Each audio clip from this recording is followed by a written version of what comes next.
नमस्कार दोस्तों, जय हिंद, जय भारत। मैं संदीप डागर आपके अपने YouTube channel maths with Sandeep Dagar पर एक बार फिर से आपका हार्दिक स्वागत करता हूं और उम्मीद करता हूं आप सभी स्वस्थ होंगे, अच्छे होंगे, पढ़ाई निरंतर कर रहे होंगे।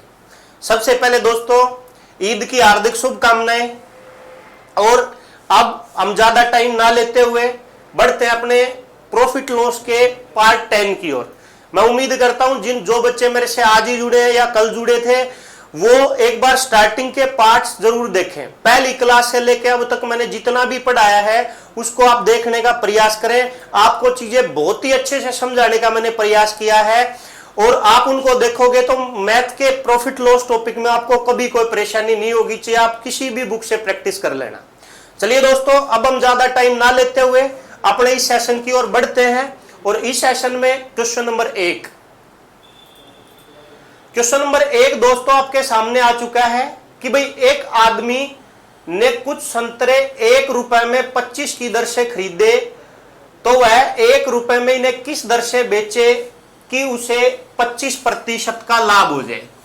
प्रश्न में लिखा हुआ है कि भाई एक आदमी ने 1 रुपए में 25 की दर से संतरे खरीदे हैं तो इसको 1 रुपए में किस हिसाब से बेचे कि उसे 25% का प्रॉफिट हो जाए। अब ध्यान से सुनो दोस्तों, इस क्वेश्चन को पहले समझिए। तरीके वही रखूंगा मैं दो, एक तो बेसिक तरीका, एक दूसरा अनुपात से रेशियो से मैं आपको ये प्रश्न सिखाने वाला हूं। दोनों तरीकों को आप समझने का प्रयास करें।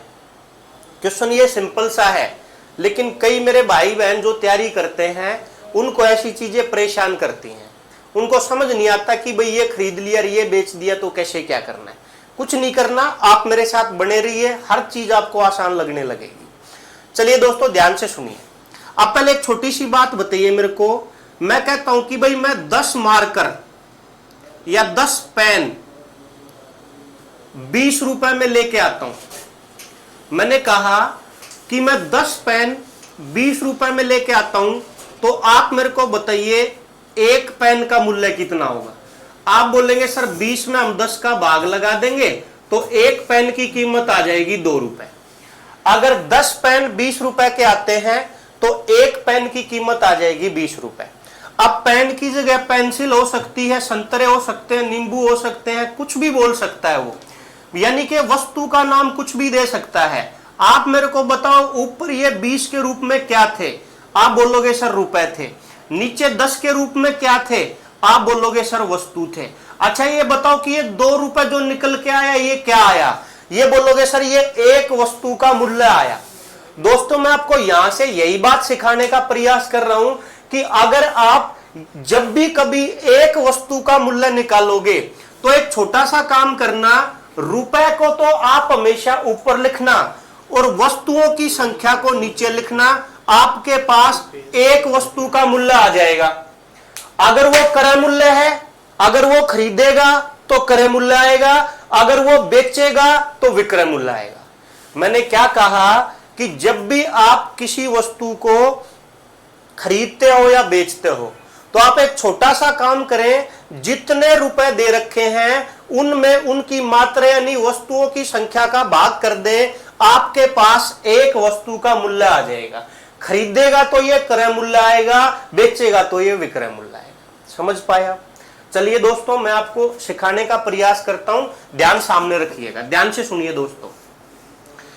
एक छोटी सी बात माइंड में सेट कर लीजिए, रुपए को ऊपर लिखना है, वस्तुओं की संख्या को नीचे लिखना है। यह बात मैं आपको पहली क्लास में भी सिखा चुका हूं या दूसरी क्लास में सिखा चुका हूं। पहली जो हमारी क्लास से हुई है उनमें भी हमने ऐसी बातें पढ़ी हैं।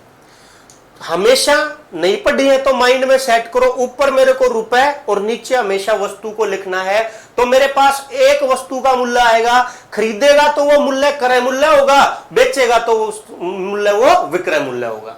इस प्रश्न में पूछा गया कि भाई किस दर से बेचे कि 25% का लाभ हो जाए। भाई बेचने के मूल्य को कहते हैं विक्रय मूल्य। ये बात मैंने बहुत अच्छे से आपको समझाई थी। विक्रय मूल्य यानी कि सेलिंग प्राइस। जब भी हम किसी वस्तु का विक्रय मूल्य निकालते हैं तो क्या करते हैं, जो उस वस्तु का क्रय मूल्य यानी कि कॉस्ट प्राइस दिया हुआ होता है वो प्रॉफिट होता है तो प्लस करते हैं, लॉस होता है तो माइनस करते हैं और बटे में लिख देते हैं 100। मैंने क्या कहा, जब भी हम किसी वस्तु का विक्रय मूल्य निकालते हैं तो जो उस वस्तु का कॉस्ट प्राइस क्रय मूल्य दिया हुआ होता है वो गुना, अगर लाभ है तो 100 में जोड़ो, हानि है तो 100 से घटाओ और बटे कर दो 100, आपके पास विक्रय मूल्य आ जाता है। हमसे दोस्तों प्रश्न में जो पूछा है वो यही पूछा है, बताओ 1 रुपए में किस भाव से बेचे कि उसको 25% का लाभ हो जाए। दोस्तों चीजें बिल्कुल आसान है, आप बस आसानी से ध्यान से समझिए इन चीजों को, इस बात को ध्यान से सुनिए। आगे के जितने भी प्रश्न मैं आपको कराने वाला हूं आपको उसमें कोई परेशानी नहीं होगी। ध्यान से सुने दोस्तों, मैंने कहा रुपए को ऊपर लिखो, वस्तु को नीचे लिखो, एक वस्तु का मूल्य आ जाएगा, खरीदेगा तो क्रय मूल्य आएगा, बेचेगा तो विक्रय मूल्य आएगा। अब आप प्रश्न की पहली लाइन को पढ़ो। प्रश्न की पहली लाइन कहती है कि एक आदमी ने कुछ संतरे 1 रुपए में 25 की दर से खरीदे। भाई 1 रुपए को तो मैं ऊपर लिख देता हूं, 25 संतरों की संख्या को नीचे लिख देता हूं। 1/25 का मतलब मेरे को बताओ क्या है। आप बोलोगे सर 1 रुपए में उसने 25 संतरे खरीदे थे, आपने क्या किया, 1 रुपए को नीचे लिख दिया, 25 को नीचे, 1 रुपए को ऊपर लिख दिया, 25 को नीचे लिख दिया, तो इसका मतलब ये एक वस्तु का मूल्य आ चुका है। अब मैं आपसे पूछूं बताओ ये क्रय मूल्य आया कि विक्रय मूल्य? आप बोलोगे सर उसने 1 रुपए में 25 खरीदे थे तो ये क्रय मूल्य आ चुका है। तो बताओ विक्रय मूल्य कैसे निकालते हैं? भाई क्रय मूल्य अपने पास है 1/25, गुणा कर देंगे, कहता कि 25% के लाभ पे वस्तु बेचनी है, 100 में 25 जोड़ देंगे 125 और बटे में लिख देंगे 100। बताओ ये क्रय मूल्य किस में बदल जाएगा? आप बोलोगे सर विक्रय मूल्य में बदल जाएगा। भाई इसको अगर हम काटे तो 25 पंजे 125, 5 से काट देंगे 20 बार में, ऊपर आएगा 1, नीचे आ जाएगा 20। अब ये आ चुका है 1/20 यानी कि विक्रय मूल्य। आप मेरे को बताओ 1 क्या है? आप बोलोगे सर रुपए है। मैं आपसे पूछूं 20 क्या है? आप बोलोगे सर वस्तु है या संतरे हैं। इसका मतलब 25% का उसको अगर लाभ कमाना है तो 1 रुपए में कितने संतरे बेचने पड़ेंगे? 20 संतरे बेचने पड़ेंगे। उम्मीद करता हूं दोस्तों आप समझ पाए होंगे। मैंने क्या कहा कि रुपए में वस्तु का भाग करने पर एक वस्तु का मूल्य आएगा, अगर वो खरीदेगा तो वो क्रय मूल्य होगा और अगर वो बेचेगा तो वो विक्रय मूल्य होगा। 1 रुपए में 25 संतरे खरीदे तो 1/25 एक संतरे का क्रय मूल्य आया। अब वो 25% का लाभ कमाना चाहता है, क्रय मूल्य में अगर 100 में लाभ को जोड़ के बटे 100 कर दे तो वो क्रय मूल्य विक्रय मूल्य में बदल जाएगा। 1/25 क्रय मूल्य था, 125 बटे 100 लिख दिया, सोल्व करने पर पता चला 1/20। 1 रुपए है, 20 वस्तु है, मतलब 25% का लाभ कमाना है तो 1 रुपए में कितनी वस्तु बेचनी पड़ेगी? 20। सिंपल हो जाएगा दोस्तों, एक लाइन में आपका प्रश्न खत्म हो जाएगा। चलिए ये तो था बेसिक कॉन्सेप्ट, यानी कि इस फॉर्मूले से अगर आप प्रश्न को करना चाहते हैं तो आप ऐसे कर सकते हैं। लेकिन अगर मेरे भाई आप इस प्रश्न को अनुपात से करना चाहते हैं तो अनुपात से आप कैसे कर पाओगे? ध्यान से सुनिए। पहले मैं बात करता हूं मूल्य की। मूल्य, प्रश्न कहता है कि भाई एक दुकानदार 1 रुपए में 25 की दर से वस्तु खरीदता है, तो बताओ 1 रुपए में किस दर से बेचे कि 25% का लाभ हो जाए। आप कुछ मत करो, यहां से क्रय मूल्य और विक्रय मूल्य का अनुपात लिख लो। क्रय मूल्य यानी कॉस्ट प्राइस, विक्रय मूल्य यानी सेलिंग प्राइस। जब भी हम प्रतिशत में काम करते हैं, जैसे 25% को आप 1/4 भी लिख के काम कर सकते हो, लेकिन मैं कहता हूं कि आप यहां 100 से काम कर लेना, क्योंकि आगे जब लैंग्वेज बदलेगी, मैं तरीका तो अनुपात वाला ही बता रहा हूं 100 पे काम करके, लेकिन 1/4 लिख के आप करोगे तो भी हो जाएगा, लेकिन आगे जब लैंग्वेज बदलेगी तो उसके लिए 100 मान के आपके लिए बेटर रहेगा, तो आप 100 मान के करें। मैं मान लेता हूं दुकानदार जो सामान खरीदता है वो 100 रुपए के हिसाब से खरीदता है। प्रश्न कहता कि भाई वो 25% का लाभ कमाना चाहता है, तो बताओ 100 रुपए के ऊपर अगर 25% का लाभ कमाना चाहेगा तो वस्तु को कितने में बेचेगा? आप बोलोगे सर 125 में बेचेगा। कुछ मत करो, इसको काट के अनुपात निकाल लो। भाई 2500 का 100 और 25 पंजे 125। अगर मैं वस्तुओं के मूल्य की बात करूं तो इसका मतलब वो ये कहना चाहता है कि अगर 4 रुपए में वो वस्तु लेके आता है तो वो बेचना कितने में चाहता है? 5 में। क्या आप मेरी बात को समझ पाए? मैंने क्या कहा मेरे भाई? मैंने ये कहा कि आप क्रय मूल्य को 100 मान लें। मैंने मान लिया कि क्रय मूल्य है 100, 25% का लाभ कमाना चाहता है तो 100 की चीज को कितने में बेचेगा? बोलोगे सर 125 में बेचेगा।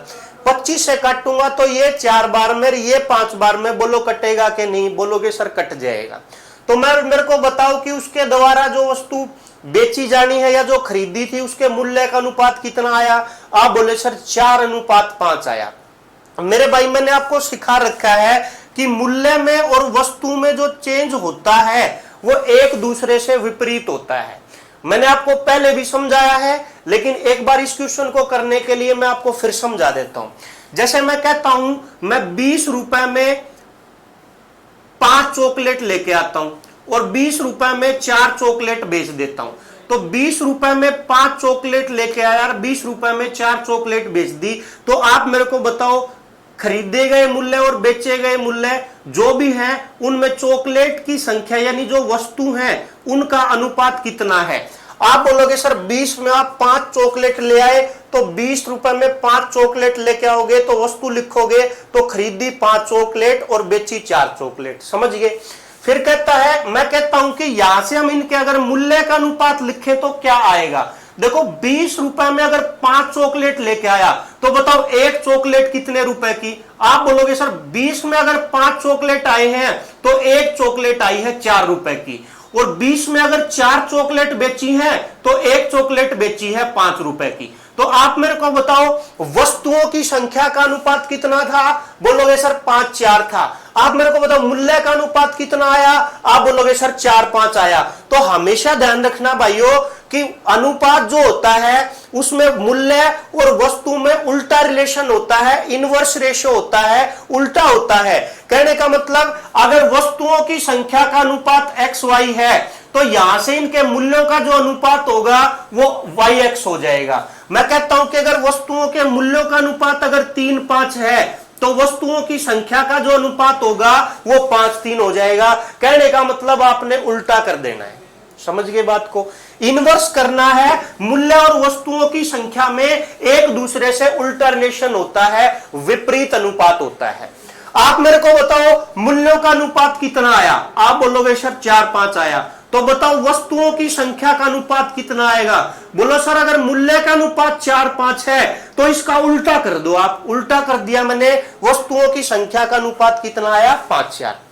मतलब उसने अगर 5 के अनुपात में वस्तु खरीदी थी तो बेची कितने अनुपात में थी? 4 में। लेकिन प्रश्न की पहली लाइन को आप जब पढ़ोगे तो वो ये कहता है कि 5 के अनुपात में जो वस्तु खरीदी थी वो टोटल 25 थी। आप मेरे को बताओ 25 5 का कितने गुना है? बोलोगे सर 5 गुना है।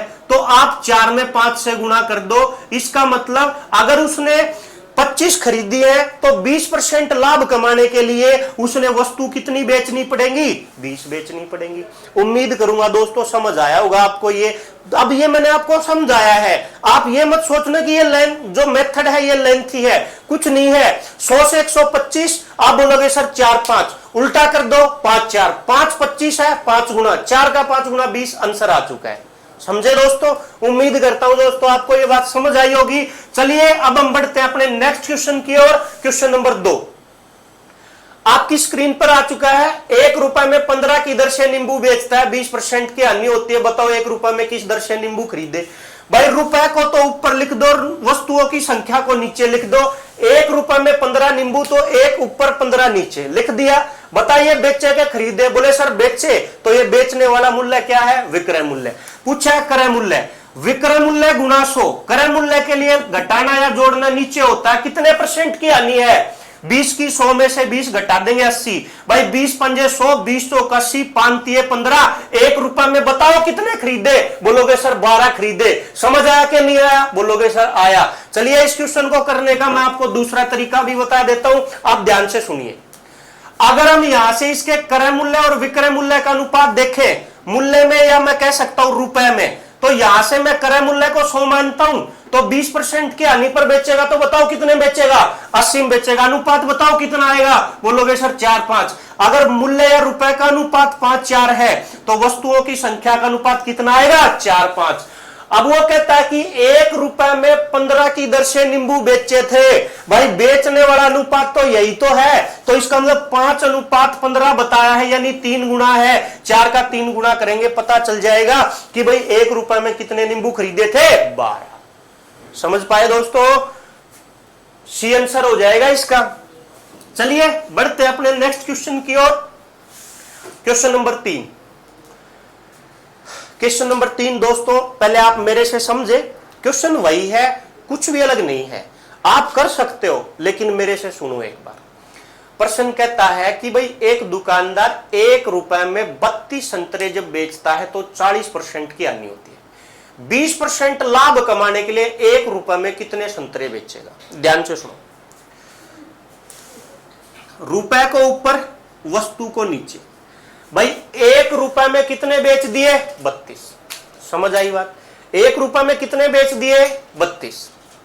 विक्रय मूल्य आ गया। तो कहता कि 40% की हानि होती है, तो आप मेरे को बताओ क्रय मूल्य निकालने के लिए क्या करूं। तो विक्रय मूल्य गुणा 100, जितने की हानि है 100 से घटा दो। हमने यहां से ये एक वस्तु का क्रय मूल्य निकाल लिया कि नहीं निकाल लिया। आप बोलोगे सर आपने ठीक किया, 1 में 32 बेची थी तो एक वस्तु का विक्रय मूल्य इतना था, 40% की हानि हुई थी, तो क्रय मूल्य हम निकालते हैं विक्रय मूल्य गुणा 100, जितने की हानि होती है नीचे घटा देते हैं। समझ आ गई बात। अब ये कहना चाहता है कि जब इसको वो 20% के लाभ पर बेचेगा तो ये मेरे पास क्रय मूल्य आया, और क्रय मूल्य को अगर मैं विक्रय मूल्य में बदलूं, 20% का लाभ कमाना चाहता है तो क्रय मूल्य गुणा 100 प्लस लाभ बटे में 100 कर दूंगा। बताओ ये क्रय मूल्य विक्रय मूल्य में बदलेगा कि नहीं, बोलोगे सर बदल जाएगा।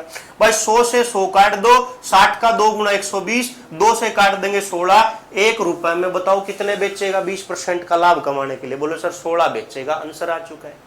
समझ पाए आप, उम्मीद करता हूं दोस्तों समझ आया होगा। देखो मैंने कुछ नहीं किया, रुपए ऊपर वस्तु नीचे, 1 रुपए में 32। खरीदेगा तो ये क्रय मूल्य, बेचेगा तो विक्रय मूल्य। बेचने की बात करी तो ये विक्रय मूल्य।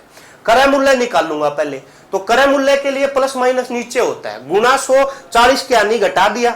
अब कहता है कि इसके ऊपर 20 का लाभ चाहिए, तो क्रय मूल्य जितना लाभ कमाना 100 में जोड़ के बटे 100 कर दो। सोल्व करने पर पता चलेगा 1 में कितनी वस्तु खरीदी बेची उसने, 16। समझ गए। अच्छा कह दे कि 5 में कितनी बेची, भाई 1 में 16 बेचेगा तो 2 में 32, 3 में 48, 4 में 64, 5 में कितनी, 16 का 5 गुणा कर देंगे 80। 1 रुपए की बजाय अगर वो अन्य रुपए की बात करे 10, 20, 30, 40, 50, 70 हजार, 2000, 5 लाख, 5 करोड़, कितना भी, जितने गुना इस रुपए को करोगे उतने गुना वस्तुओं कर देना, आंसर आ जाएगा। चलिए इसी प्रश्न को करने का हम दूसरा तरीका देखते हैं। अनुपात से करोगे तो कैसे करोगे। 1 रुपए में 32 बेची, 40% की हानि हुई। 1 में कितनी बेचे कि 20% का लाभ हो जाए। दोनों जगह बेचने की बात करता है तो आप कुछ मत करो, SP1 और SP2। कहने का मतलब है यहां से पहले वस्तु के विक्रय मूल्य और दूसरी वस्तु के विक्रय मूल्य के अनुपात को देख लो। 40% की हानि, 100 माइनस 40, 60। लाभ कमाना चाहता है 20% का, तो 100 प्लस 20 करोगे तो कितना आ जाएगा, 120। आप काटोगे तो बताइए इसके मूल्य में अनुपात कितना आया। आप बोलोगे सर 1-2। भाई मूल्य का अनुपात 1-2 है तो वस्तुओं की संख्या का अनुपात उल्टा कर देंगे सर, 2-1 आ जाएगा। पहले 1 में 40% की हानि हुई, जब बेची कितनी थी, 32, तो मतलब 2 अनुपात की वैल्यू 32 है जो 16 गुना है, तो 1 का 16 गुना 1 में बताइए कितनी बेचेगा। बोलोगे सर 16 ही तो बेचेगा। समझ पाए आप मेरी बात को, उम्मीद करता हूं दोस्तों समझ आई होगी। चलिए दोस्तों अब हम बढ़ते हैं अपने नेक्स्ट क्वेश्चन की ओर। Question number 4। क्वेश्चन नंबर 4 आपके सामने है कि भाई एक दुकानदार अपनी वस्तु को 1 रुपए में 12 की दर से बेचता है, तो 20% की हानि होती है, तो 20% का लाभ कमाने के लिए 1 में कितनी वस्तु बेचेगा। ध्यान से सुनो, 1 रुपए में 12 की दर से बेची, गुणा कर दो 100, हानि हुई 20 की घटा दो, लाभ कमाना 20 का जोड़ दो, 100 कट गया। 12 से काट दे 12 को, 0 से काट दे 0 को, 1 रुपए में कितनी वस्तु बच गई, 8। ऑप्शन बी आंसर हो जाएगा दोस्तों। उससे करोगे 20% के यानी 100 माइनस 20, 20 का लाभ 100 प्लस 20,